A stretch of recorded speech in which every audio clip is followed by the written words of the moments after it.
A reading from the Holy Gospel according to John. A man came sent by God. His name was John.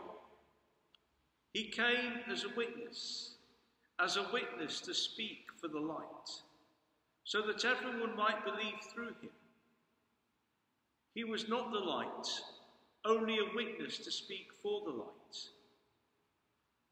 This is how John appears as a witness. When the Jews sent priests and Levites from Jerusalem to ask him, "Who are you?" he not only declared, but he declared quite openly, "I am not the Christ."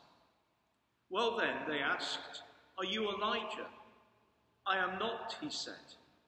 "Are you the prophet?" He answered, "No." So they said to him, "Who are you?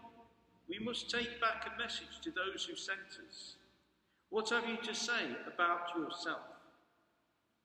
So John said, "I am as Isaiah prophesied, a voice that cries in the wilderness, 'Make a straight path for the Lord.'" Now these men had been sent by the Pharisees, and they put this further question to him: "Why are you baptizing if you are not the Christ, and not Elijah, and not the prophet?" John replied, "I baptize you with water, but there stands among you, unknown to you, the one who is coming after me, and I am not fit to undo his sandal strap." This happened at Bethany, on the far side of the Jordan, where John was baptizing. The Gospel of the Lord.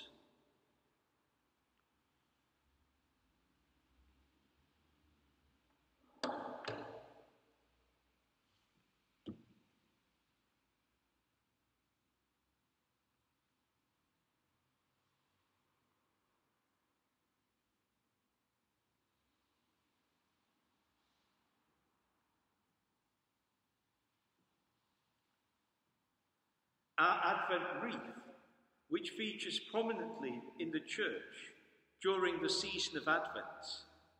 And as I think I've explained previously, there are no fixed interpretations to the different candles.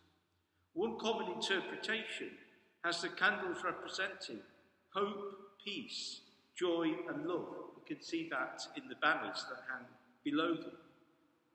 Another possibility is to see the candles representing various biblical characters which feature in Advent. And our readings at Mass this weekend help us to explore this a little bit further. So I'll light our first candle, which can represent the prophet Isaiah.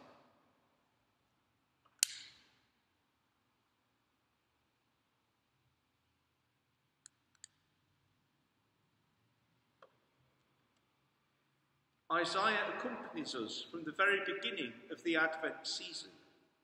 In today's first reading, we hear from the final part of the book of Isaiah, which expresses the joy of the people of Israel as they return to their homes after their time of exile. This is the passage from Isaiah that Jesus reads in the synagogue at Nazareth at the beginning of his public ministry. Inasmuch as we experience our current predicament as a time of exile, we too long for a year of favour from the Lord, and we hope that it is not too far away. Our second candle can represent John the Baptist.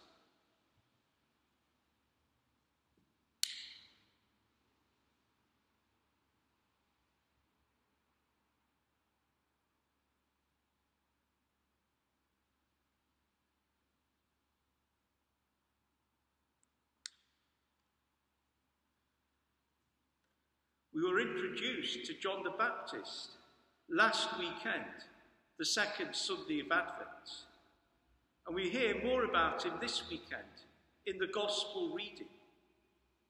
John is the one who precedes Christ, not only in the timing of his birth, but also as the one who bears witness to him, announcing his imminent coming to the people, even as he stands among them, still at this stage unknown. And our third candle, which I light now, is the one which is the different colour, rose rather than purple, and I'd like to suggest that it might represent our Blessed Lady.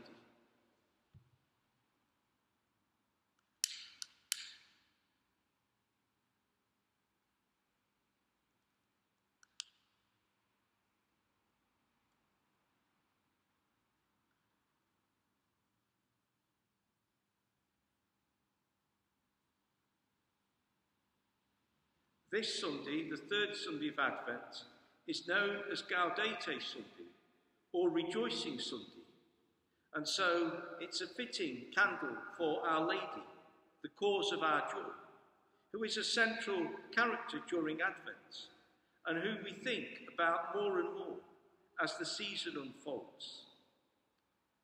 Today's responsorial psalm is not actually a psalm, but rather an extract from the Magnificat, or the Song of Mary, during which Mary expresses her joy in the great things which the Almighty has done for her.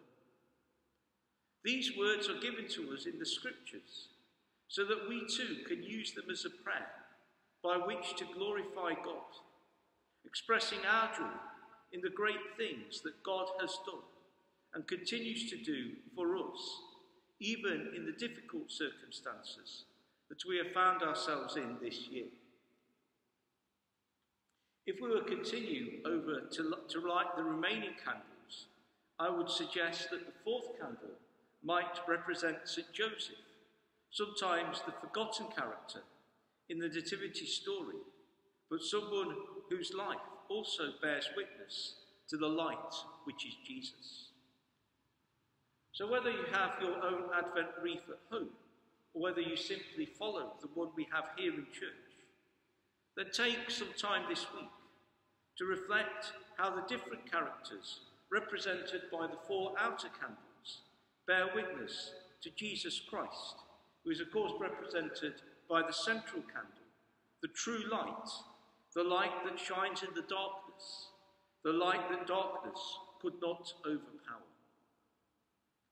We pray that our lives too might be lit up by his grace, so that like the outer candles on the wreath, we too can be his witnesses, bearing our witness to the light which has come into the world and which continues to shine even to this day.